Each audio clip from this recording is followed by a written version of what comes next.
The house is located near Gatwick Airport, a place called Bolney House it was called. Now, one has a location manager to go out and show you all different houses. But as soon as I saw this house, I went down. It was found by the location manager. As soon as I saw it, straight away, that was the house for me. And I was very, very lucky because on the first day of shooting, we did the opening scenes where they arrive at the house in the fog and thick fog and the black cat walking along. And had the wind been blowing that day and blowing the fog away, I wouldn't have got those sort of images. But somehow it was destiny. We got there, it was still, it was foggy, and like the whole thing sort of rolled along. This house, it knows we're here. I went up to see the house where they shot The Haunting, and I looked at that, where Robert Wise went to shoot. It was up near Oxford. And The Haunting was also influential at the time to me, because it was very good actors were playing in the scenes, and Robert Wise, he was restrained in his sort of portrayal of horror. And it's not what you see, it's what you think you see a lot of the time. And it's atmospheric. And that to me is what horror is about. Isn't it just another so-called haunted house? It's the Mount Everest of haunted houses. The script is very close to the book. And I really loved the script and I really wanted to do this film. I didn't read the book till some time afterwards. The book, by the way, wasn't called The Legend of Hell House. The book was called Hell House. Hell House. I expect an answer within a week. A week? Take it or leave it. Matheson had already written that scenario of these sort of 5 days in the big house. I thought it was really added a lot to it. The countdown each day, and you knew that there was only going to be 5 days and something was going to happen during those 5 days. I think it was a big plus factor. It wasn't used that much in that day, in that period of time. You didn't see that device used very much, but it then became used quite often in films. You can't solve it. It cannot be solved. During that sort of period of time, I wasn't subject to sort of too many influences by too many either individuals or situations. I really was going my own way with everything and doing things. We used certain tricks with lenses that hadn't been done before, and we were sort of going down a pathway. There was quite a bit of handheld stuff in the film too that wasn't generally used as much inside the studio floor that we were doing. So we were sort of doing some tricky things at the time.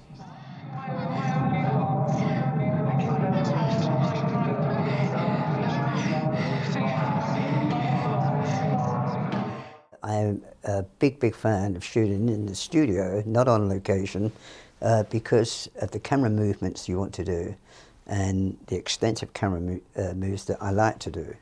And I like to have a sort of really busy camera, and you're restricted on location because the actual rooms of that actual house were nowhere near as big as what we made in the film, because I like to move the camera around such a lot. Alan Hough was very, very fast, but he was very, very fast with quality, had a big sense of humour. But also, he was trailblazing in his own way. He'd pick up the camera, the handheld camera, and run around the set with it and do things that we hadn't seen before. And we did a lot of work, he and I, together.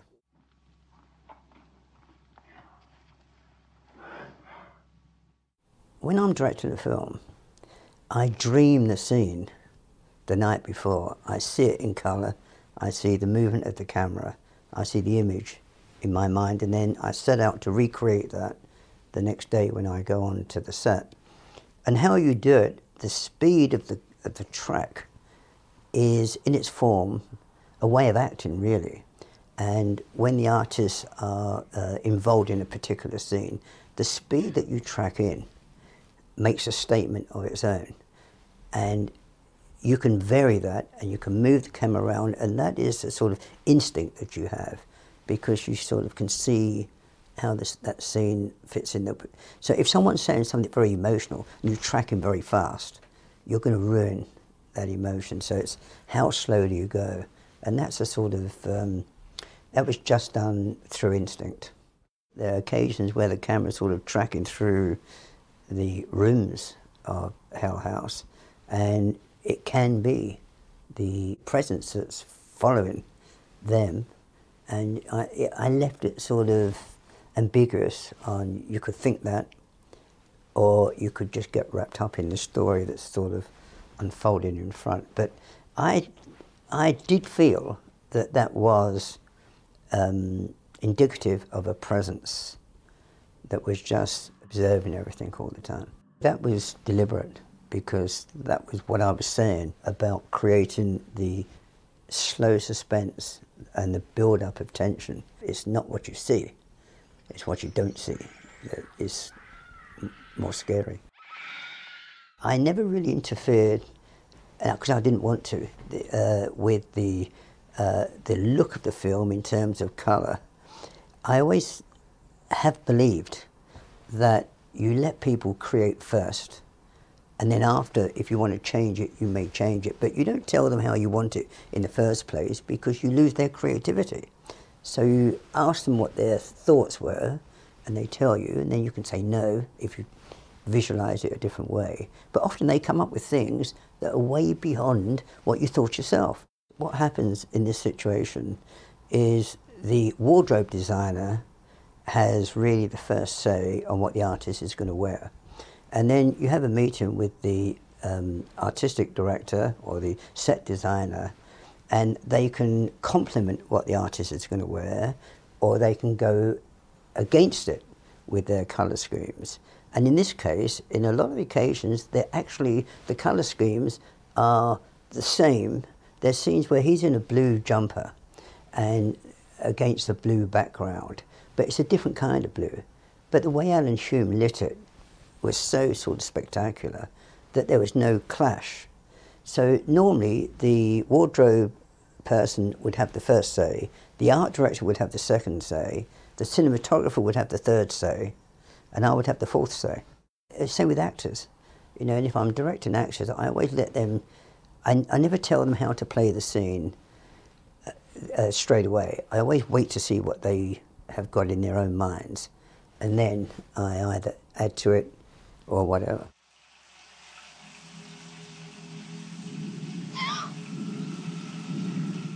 The casting was very quick. It was Sue Nichol was the casting director, and I had no, what's the word, I had only delight at what she chose. Roddy McDowall was a really top choice for me, and Clive Ribble, Gail Honeycutt, Pamela Franklin. It was the perfect cast for me. There was never, what's the word, a discussion about anybody else playing those parts. I saw them, and they were right, and that was it. The cast got along superbly. They interacted well. It was, despite you know, us running around with a handheld camera, or Alan Hume running around, it was quite a well-disciplined film, and the artists were excellent in the way that they interacted with each other, and yeah, it just worked. Roddy McDowall was a lovely, lovely guy. Later, when I was to make Dirty Mary Crazy Larry, he played a part and didn't take a credit for it, because I didn't have a big part available for him. So I asked him to play the leader of the supermarket, the boss of the supermarket, and he was to go on to play that without a credit. That's the sort of guy he was. He was so integrated into film. He published a book of his photographs, superb photography. So yeah, he was outstanding. A real sort of bastion of Hollywood, and his dinners at his house in Los Angeles just had every star you can imagine at the table. Yeah, he was great. I do have a favourite scene in the picture, and it's where the three psychics get together, right, just a little way into the picture, and the psychics are hired and they're met up in different ways. So a car comes to pick up Pamela Franklin. Roddy McDowell arrives by train, and it's such a tricky shot, and I wonder if anybody could figure out how I did it. But the train comes along, Roddy McDowell comes into frame, and as the train passes, I switch focus to the Rolls Royce that's bringing the other medium. And you think, well, how can I time that? How can a train that's coming, you know, at high speed past you, and as it goes past you, in the exact spot is this moving car with this other medium inside. You know, it's one of the shots I'm most proud of in the film, because it's the sort of thing you can't figure out, how did he do that?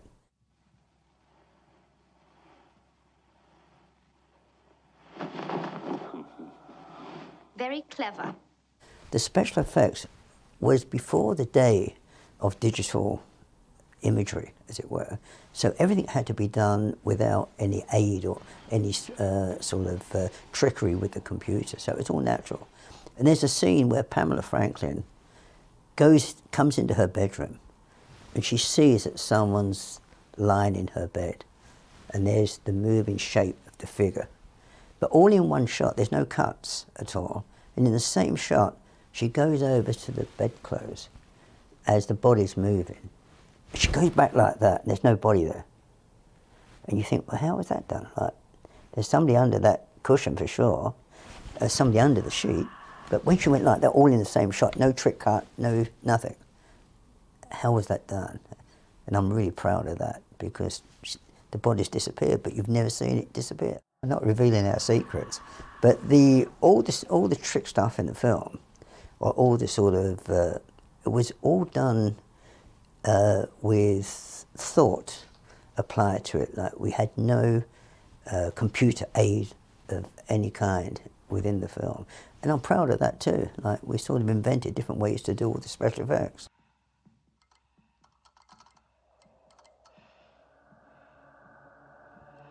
Ectoplasm forming. In the Legend of Hell House, they talk about electrical something energy towards the end of the film. And what I believe is that when people die, they leave behind electronic energy, electrical energy, not electronic, electric energy, and that disperses into space. But sometimes it gets trapped, and this gives you a feeling that there are ghosts around. But as in the film, we state that the energy is mindless and directionless, which is what I believe. I believe that when you die, you leave an energy behind, but you couldn't injure anybody with that energy. You couldn't cause an effect. It's just mindless electrical energy that disperses into outer space. That's what I think. Now, the energy I talk about is a field of electromagnetic radiation. EMR. Exactly. We had a guy called Tom Corbett, who was from the Psychic Council or whatever, and he was our advisor on the film. But I must say, I called in several mediums on the film to see if they could do anything for me. There's a scene in the film where it's Pamela Franklin, and she's going into a trance, and the stuff comes out of her fingers. The sort of electrical impulse comes along, and I tried to do that for real at one point. I know it's a special effect, but I called down a medium and tried to see if they could actually do it on camera. And none of the mediums, unfortunately, could actually reproduce what the film did when I brought them in and asked them if they would sort of take a sit-in and do it. So I was unable to say, well, you know, the paranormal's real and I filmed it, because that didn't happen. But yes, I do believe in the paranormal, but not the paranormal in its general terms.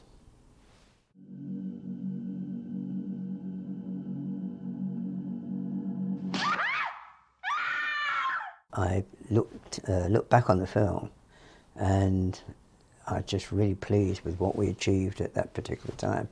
I don't think I would do anything different. You see, there are a few surprises, and there are a few first-time things that happened at that time. One was the music score. Now, the music score was electronic, done by Miss Derbyshire, her name was, and there was two of them. And they used an electric keyboard. But it was the first time that it had been used in film at that particular time. And what they did is that they used sounds from like a bell or footsteps or something like that, and they used the sound of real things and made it into a musical sound. And the score is out of this world.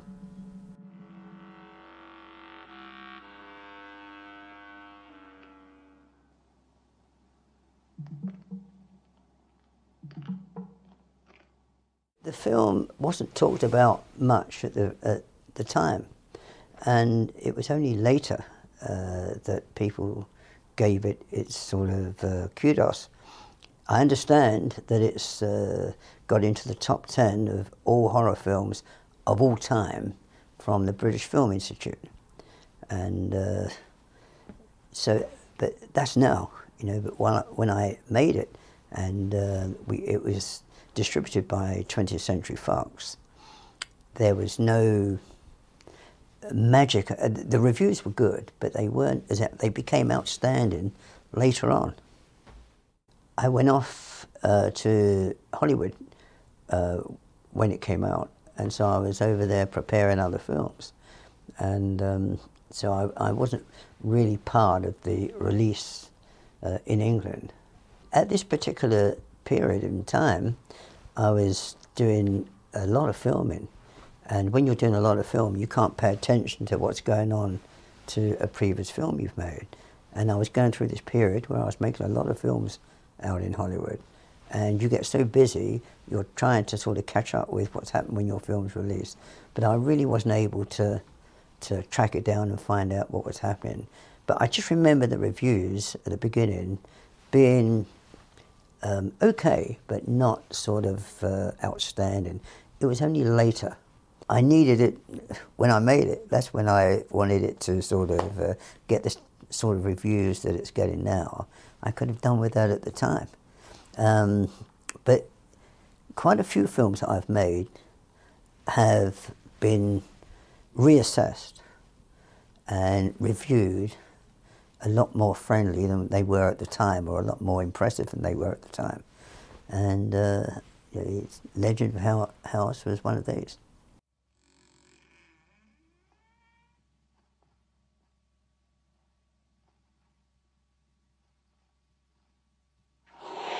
The film had a very big impact on my career, because I didn't know, but Disney had arranged for their own private screening of the film, because they were looking to change pace with the films that they were making at that time.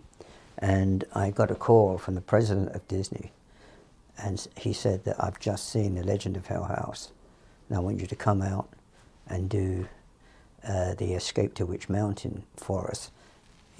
We want to go down a different route to how we've been making our films. Major change for me. So I did Escape to Witch Mountain, I did Return to Witch Mountain, and then I did Watcher in the Woods. So it was a major step for me. I'd always wanted to work for Disney too. I wanted to work for Hammer because they were an institution. I wanted to work for Disney because they're such an influence on everybody's lives. And so I was able to sort of achieve both of those. It was Watcher in the Wood that was the most scary, but it wasn't what you saw again. It was what you didn't see. It was the atmosphere and the escalating sort of tension that was going. That's what the sort of that's my type of horror, and that's what I like to do. And with Watcher in the Wood, I was able to do it. I found it easy to do, yes, because I sort of was able to remember my own childhood and what would scare me at the time. But there are certain restraints that you put in.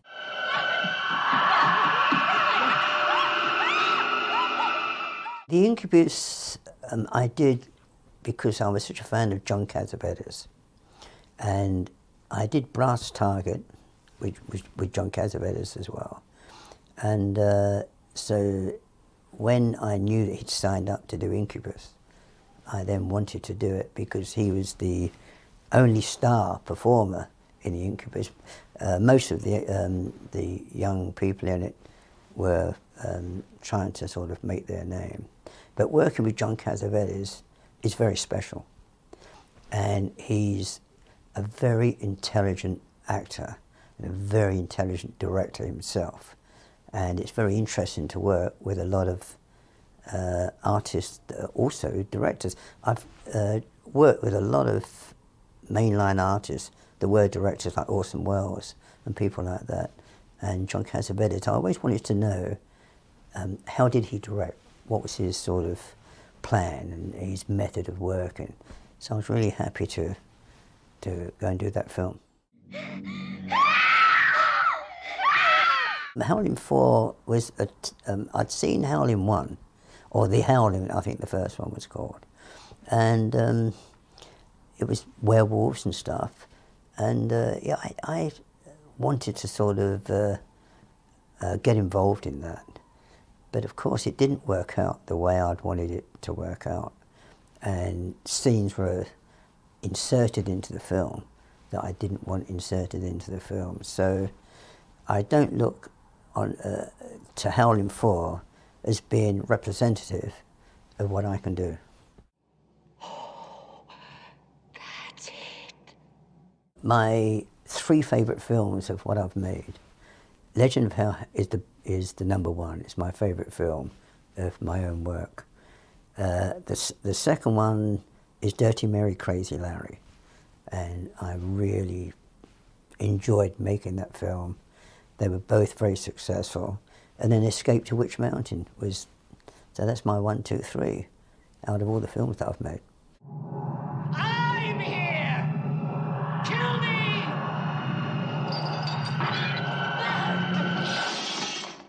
A film was made that was a remake of the Robert Wise film.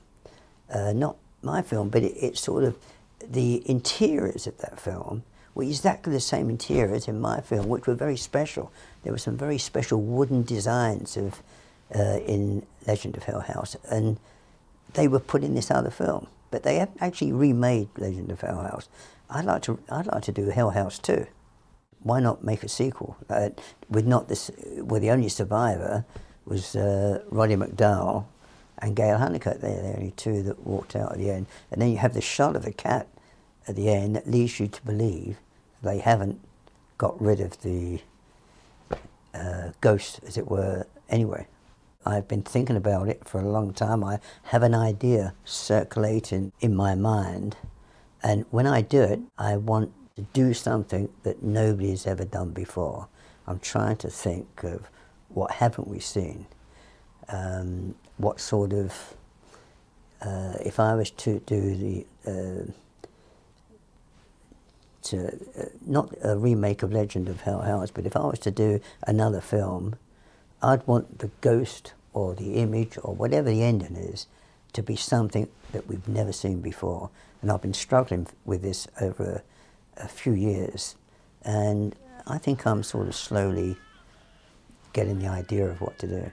You know, horror films, if it's gratuitous horror, no. But if it's a thriller horror, like Don't Look Now, I mean, I could see that time and time and time again. And if there's something, Rosemary's Baby was another beautifully made horror films. In all these cases, what I liked, I got to talk to Roman Polanski about his horror films and what he did and this, that and the other. And The Exorcist was a very interesting film. And Max von Sydow was a real plus in that film. I was later to work with him when I made Brass Target, and I cast him in Brass Target as the assassin because of The Exorcist and because of Bergman's films, which he always played in the Ingmar Bergman films that I was such a big fan of. And I thought The Exorcist was just a gripping piece of work anyway, and you can do that too. If you can, it had everything because it had the visual, but it also had the atmosphere, and the visual wasn't gratuitous. It didn't throw it all at you, and there was a reason for everything. But it was done it's done so classy by William Friedkin. He's sort of you can combine the two. I'm talking about where there's sort of visual blood and gore when there's no reason to have it. But The Exorcist had every reason to have it. There's a sort of real space for horror films on the itinerary, but the next one I do, I want it to be so thought-provoking, and what I've got to say has to be really, really mind-blowing. And that's what I'm trying to sort of figure out at the moment.